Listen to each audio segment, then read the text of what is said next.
This is going to be an interesting one. I definitely want to get your take on this, all right? Should your kids be your friends? Or should you always play the strict parental role and simply follow your responsibilities to be a provider, protector, advice giver, simply provide room, food, and clothing for them to be satisfied? Or should you be that chummy, hey buddy, have that type of relationship with your friends? What do you think? All right. It needs to be done in stages. Okay.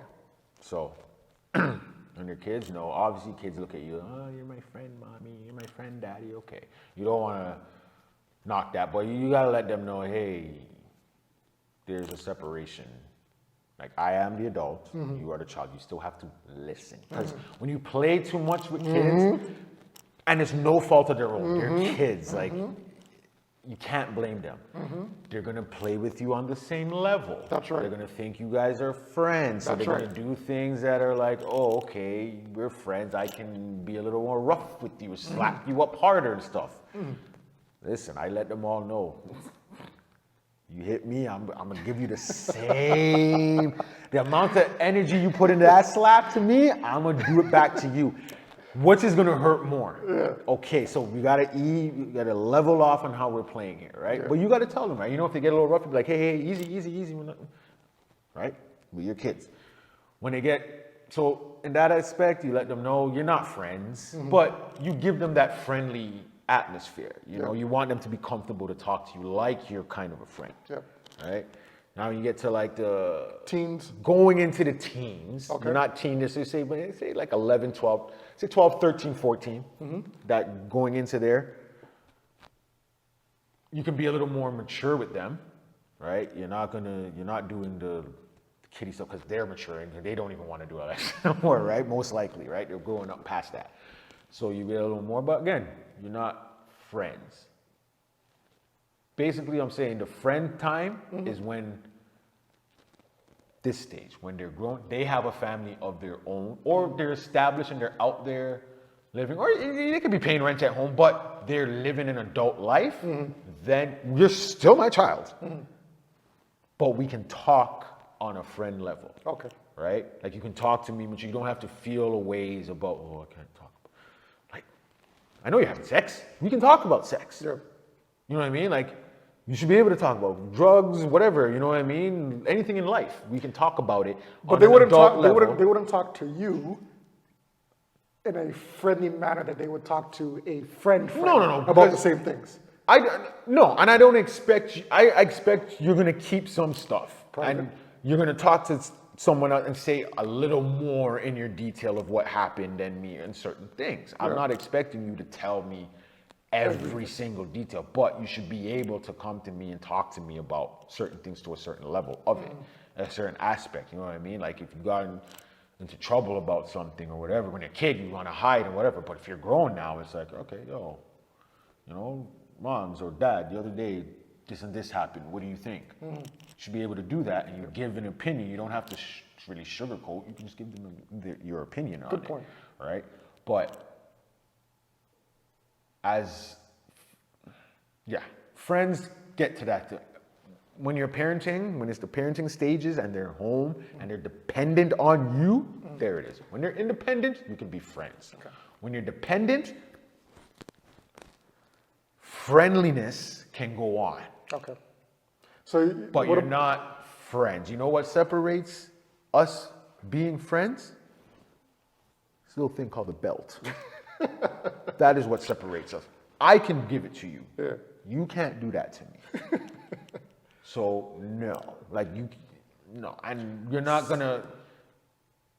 You should never curse at your parents, but you get to a stage where you get comfortable. You use cursing in your language, maybe. Yeah. You know what I mean, or whatever. Like maybe you get to that point. That's when you're adult, whatever you. But when we're talking, there's none of that. Like you're not gonna talk to me like you're grown more than me. Yeah. When we get to that level, 25 past, or you are, I'll say 25. I don't want to say you have a child and family, because there's some people who are like 17 that have children that still don't mean you're an adult and you're going to talk to me that way. So When you have all the criteria marked off as an adult, then you can say we're friends. You still know you're at a mature level to know, yes, we're friends. Yeah. But I'm still your parent. You're still my child. Yeah. There has to be a respect level there, Yeah, right? yeah. Valid and good points, right? I'm gonna 100% agree with you. I like the way that you broke it up. Preteens, teens, adults. And I can't knock that. I think I would follow the same moniker, the same blueprint. When they're toddlers, it's good. I'm just going to reiterate what you said. When they're toddlers, it's good to have that friendly, joyful You got to cater atmosphere. to them. You know what I mean? And play with them. And just like you said, don't be too rough with them, and they can't be too rough with you because you just have to establish some type of line where they don't cross.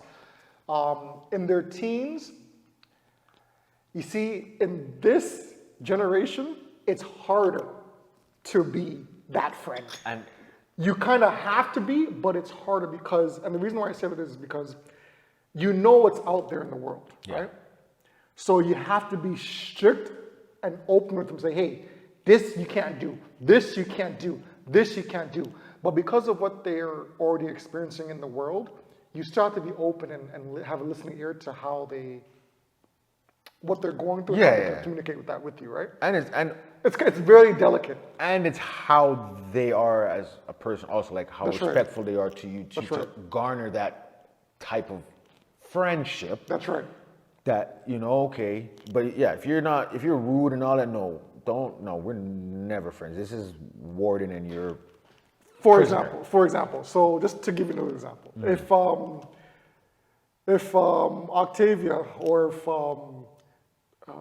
Theo came up to me or Cleo came up to me and said, hey dad, let's go on Facebook or let's do a funny video together. I haven't established yet that relationship with Palia and Theo to do that on a consistent basis, right? To do what? To do like funny videos, like they would do with a friend. Oh, videos, right? okay. Because I do that with Octavia, but I do the Snapchat. That's cool. The faces, she likes to do that, the filter faces. Yeah, and that Karen, she likes to do. And Karen does the same thing. Yeah. Karen does the same thing with Palia and Theo. They have, or you guys have that friend. Yeah, what you're saying. I haven't garnered that on a consistent basis with I love my kids to death, right? And my kids love me. But to be like, hey dad, let's do this video together, or things that you would regularly reserve, or conversations that you would regularly reserve with a good friend or a close friend. I haven't established that yet with my kids. With my kids, it's still joyful playing on the field, or playing football, or playing soccer, or horse playing with them. Right? There are certain things where I cannot still be open with them like I would be with a friend, and I wouldn't expect them to be open with me as they would be as a friend. Right? Because I think we still have to establish some type of. But with that one though, I want they're supposed to be open with you about everything.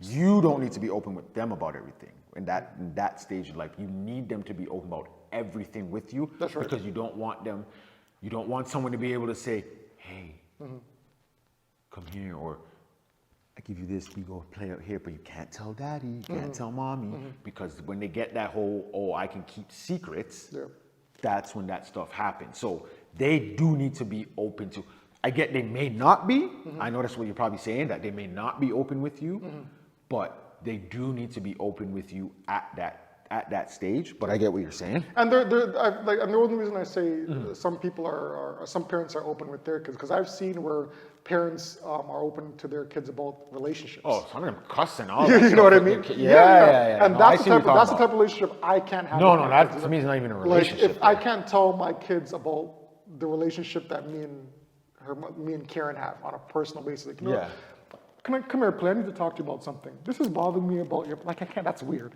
to me. Like this is bothering me about your mother. That's. Oh no, I don't do that. No, I don't do that. That's something that you reserve. That's something that you reserve for your friend.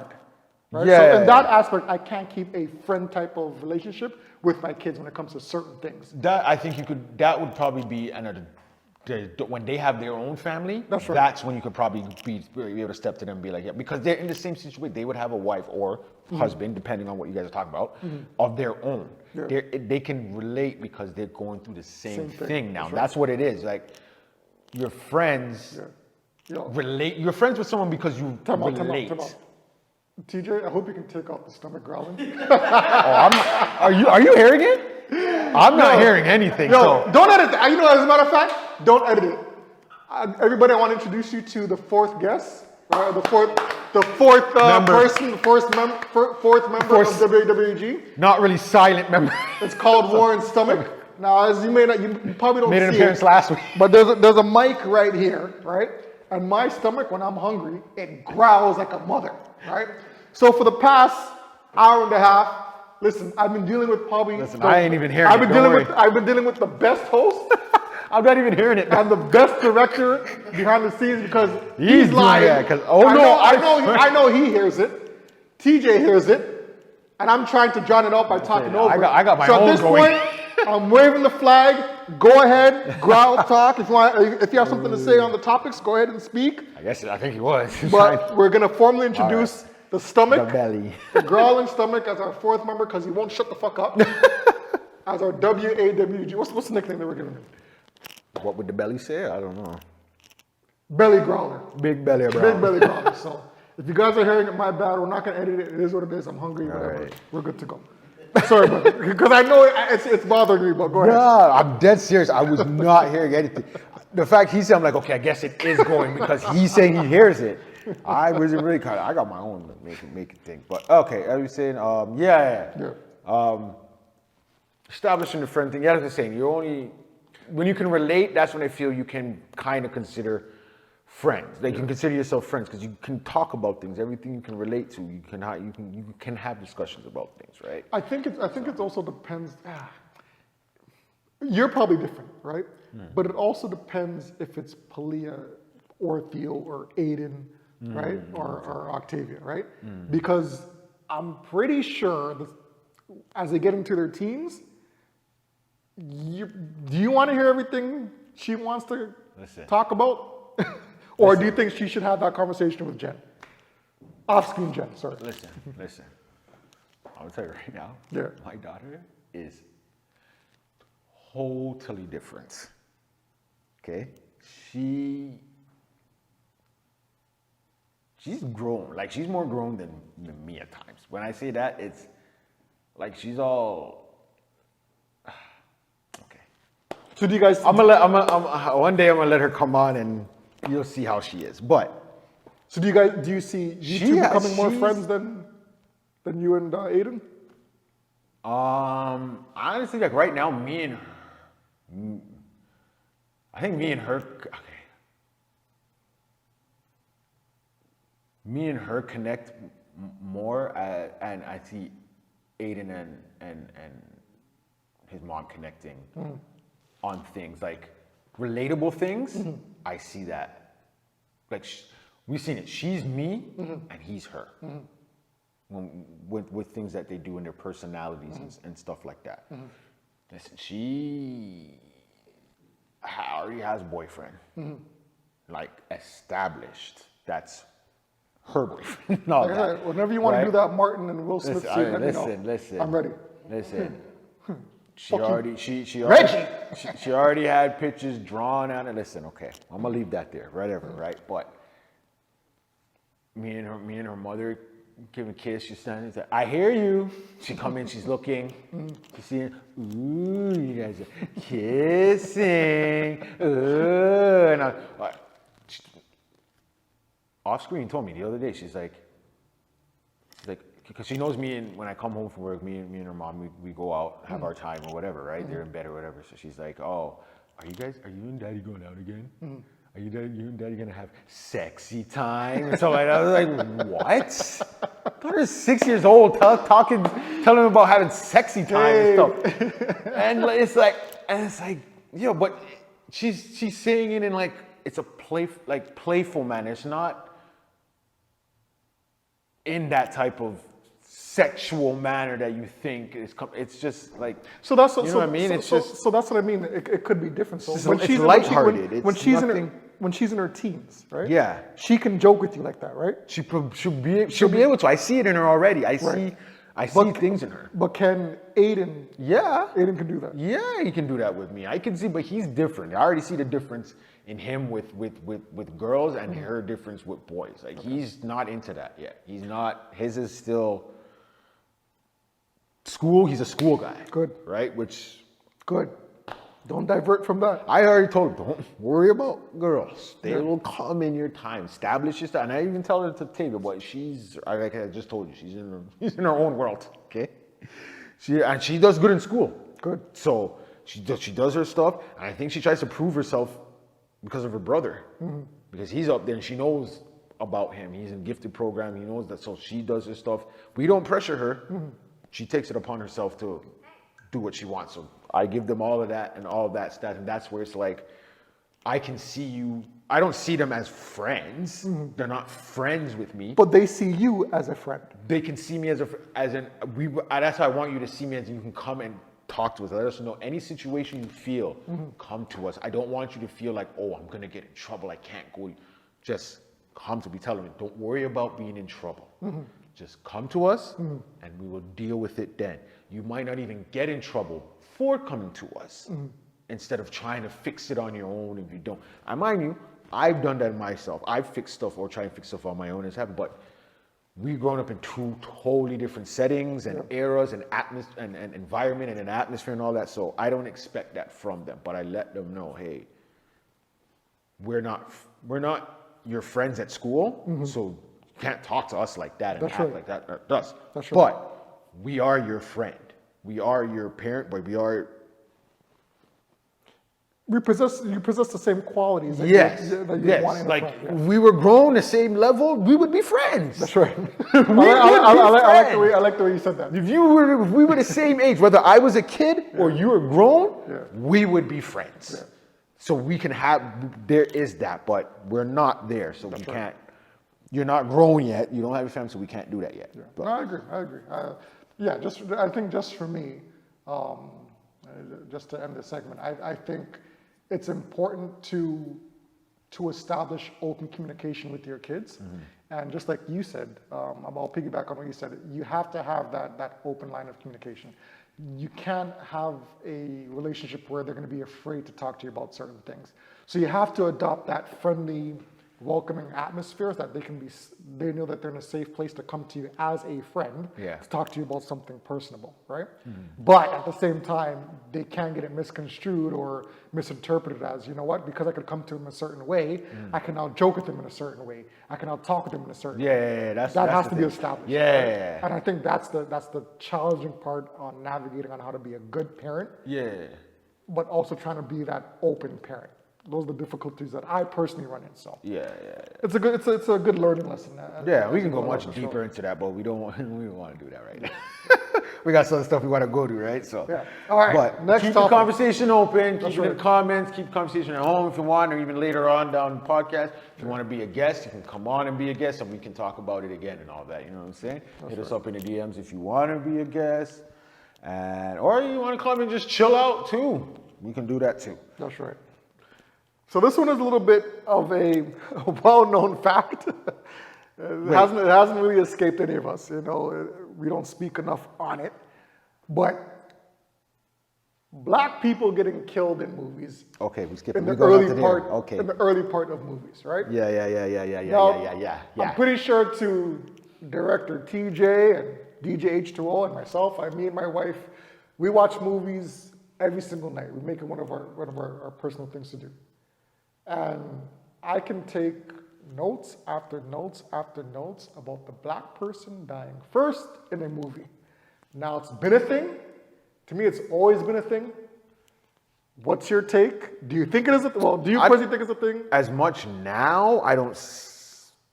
Out of the ones I've seen, that's what I have to base it on. This is based off of movies that I've seen. I'm not saying it doesn't happen now. I just don't see it as much, or I haven't heard as much until you brought it up. Now I really haven't heard too much about, like, people make the jokes. Yes, the jokes still happen, but out of the recent horror movies I've seen, some of them don't even have black people in it for them to die first. So there's that. I'm fine with that. If you don't want to have them in it, cool, because you ain't killing them right off the bat. Yeah. But yes, there is those movies where the only black people in the movie is they have them in the beginning and somehow they died, but now the rest of the movie, there's none of them throughout the rest of the movie. So my question to you is why?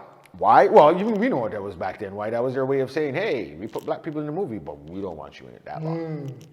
We showed you your face. Hey, but, oh, you just happened to die. You just happened to be the victim. So, hey, there you go. Now we're going to do the whole movie and let the white man be the hero and all So that. it's almost like it's a participation. You're included. Yeah, it was a participation thing. You're here. You're in it. Don't cry again. Yeah. Hush up now.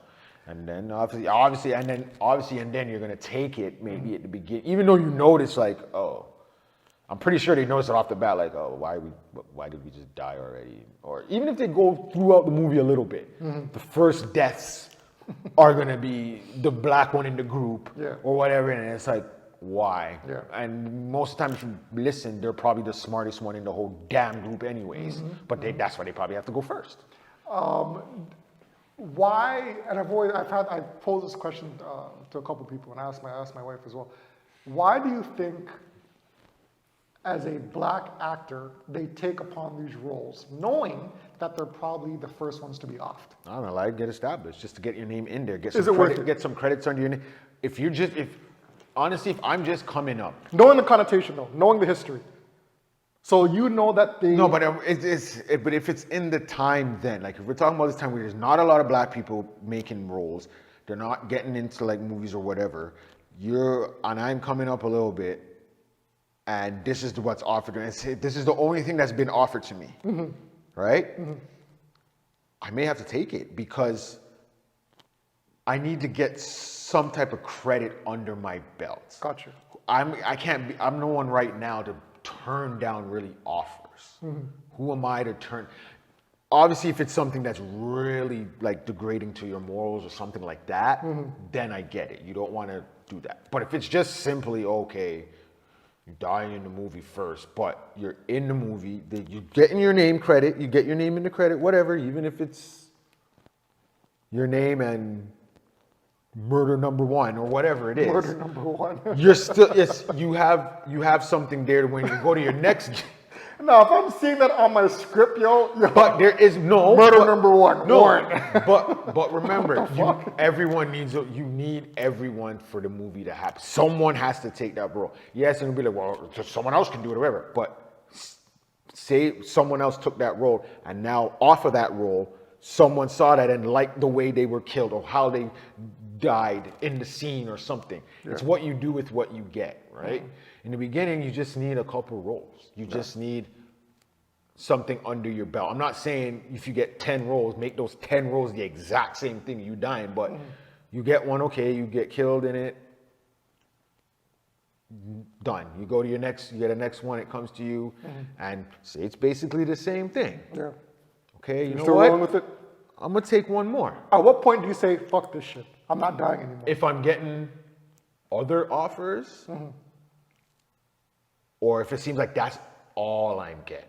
Well, it's not all you're getting, but let's like you said, you're trying to break out your first role, you die. Your second role, you die. The third role, the director's coming to you and say, listen, the moment I get 2 offers, and one of them is not dying, I'm taking the not dying offer. Okay. That's when it'll stop. Okay. Outside of that, I can't really say, because I don't know, like maybe if I get to like Denzel a 6th, 7th off, no, well, I'm not getting there if all I'm doing is dying in the movie. I'm not getting the Denzel status. Yeah. But if it's like 6, 7 roles coming my way, and all of them out of the 6, 7 roles I'm being offered, all of them is the same basically thing. I'm gonna die in it in the beginning, or somewhere, I'm one of the first to die or whatever. Yeah. Then I might have to be like, okay, I might have to stop taking these roles at all and just turn them down or whatever. I have some under my belt. Yeah. I can go to I might not be able to go to this company, but maybe I can go to here and they'll give me a start, right? Yeah. So I'll take it, but yeah, at a certain point. Now, if I'm already established and someone comes to me and says, hey, I want you in my movie, but this is your role and I'm dying for it. Fuck no, I'm not taking it at that point because I'm already established. Unless it's a brethren, and it's like, say it's a spoof. Yeah, but hold on. If I'm spoofing a movie, Okay. then I do, because I get to be creative maybe with the way I die. And be like, and I can even comment about it, like, oh shit, there I go, I get to die first. Not again. But hold on a second. Hold on a Yeah. second. But what if, because of your name, so you just made a good point. You're an established actor, right? Yeah. Because they want to bring you in for your name, and they give you a lucrative contract. If they're trying to use my And name and they're killing me in the movie, And they're giving you a good chunk of money. as I say, the story, it depends on the storyline. If it's a storyline where, like I said, it's spoof or it's like a goof at it, it's not necessarily like So it'd have to be a comedic the role. typical roles I was doing maybe when I'm coming up. Yeah. And it's that you're gonna die. You're playing a character and you're die. If they want me to come in there and I'm playing myself or something, and I die in the movie because First they're 5 watching minutes. a movie of me dying, or it goes along with whatever it is. Sure. Or say, okay, I die because I'm the father in the story, and the father needs to die. Then it makes sense. And they're like reminiscing him or whatever, and you brought up. Yeah, I can take the dying first and data. Not necessarily always the horror movie I'm getting slaughtered up deaths. Okay, but what if dying in a movie can be different ways, and it depends on how I'm dying. If I'm dying because it's a significant part of the role, cool. If I'm dying because that's before the opening credits and now no one knows anything about me in the movie, no, I'm not doing that. So your star wouldn't be too big in your eyes, or your ego wouldn't be too big to say, nah, fuck it, I ain't doing it. I got an ego to If protect. it benefits me in a sense, Yeah. if definitely if you're a brethren or someone I know, and we're good friends, or I've done work with you before, and you're like, hey, I need a favor for this one. It would be so wicked if we had you be the one that's dying in it because of whatever, you know what I mean? Maybe, and you sell it to me? Yeah. Let's go, bro. Okay, We can fair do enough. this. Fair We can do it. I'm not gonna be the asshole, but yeah. But it's funny. I just as a little experiment, if you're when you guys are out there watching movies, take a list from movie to movie, and if there's a black character, I want you to keep a record of how long it takes for that black character to last, and how many movies you've collectively watched where the black person has died off first. Just an experiment. This is an experiment. Me and Karen do it all the time. Don't watch Scary Movie. So there's a Scary Movie 2 or 3 with Jada and Omar Epps. They die right in the beginning because they're in the theater watching the movie and they get stabbed up. I mean, we could make this may sound. But you see, their names, so I don't know with that. Maybe with something like that, maybe I could do that. But you know what? Maybe I could do that because the movie's gonna be big. I'm already big. It's a comedy. It's whatever. No, I think that was the actual horror movie one, like the Scream. They were in Scream, not was Scary Movie. Scream. Sorry, not Scary Movie. I think they were in Scream But Scream and died in the first part of the movie. But Scream still had that comedic element to it, so you can still, But not you can still so laugh much. at They weren't certain dying in a comedic way. No, They were no, getting killed in the theater because they were being killed. But they were established names, so I think they kind of used that a little bit, maybe to draw people in. But that would piss me off if I was a black person and you draw me in with that, and now I don't see them throughout the movie and there's no other black people in the movie. Then I'd be pissed because you just used me for me to watch your whole movie. And you don't have me in there. You don't even have another version of us in there throughout the movie. You killed off the only ones that we had in the beginning. Yeah, but you know, you know what a good rebuttal to that would be if I was a white female. It's always the white females that are falling in a forest. That too. When they're getting chased. That too. A white girl. Yeah. So Why are the white girls always falling in the forest? Always fall, scream, and they trip over. somehow they can't trip get over up something. again. Yeah, that always happens to that specific group for whatever reason. Yeah, I know. That's crazy. All right, time for some randoms. We're not going to nostalgia? Oh my gosh, good. Yes, nostalgia. Sorry, I want to. this is a good one. Yeah. You want to bring it up? Yeah. Okay. You go. So, we all know we have our favorite stores back in the day. Even some people, even maybe from 10 years ago, may have stores that aren't around anymore now, whatever. But we're gonna go way back. We're gonna hit up. Most of these are 90s. One is still around. One made a comeback. Yeah, you're gonna have to tell me which one that is. Number 5. Where? They're still around, aren't they? Kmart? I haven't seen a Aren't Kmart. they Kmart in the States? In Canada, bro. Canada? I know, but I swore they. Okay, maybe not. Anyways, okay, maybe you're right. Maybe I'm thinking of something else. But anyways, okay. So if you had to bring back, oh, this guy said only one. Then wants Only to give one. Then wants to give you a whole bunch. You can't do that, bro. Only one, You can't man. do We that. got- we gotta make But it okay, fun. fine. We'll give you one, and then if you make enough off of that one coming back, you can open up a second one. All right. So okay, if you had to bring back only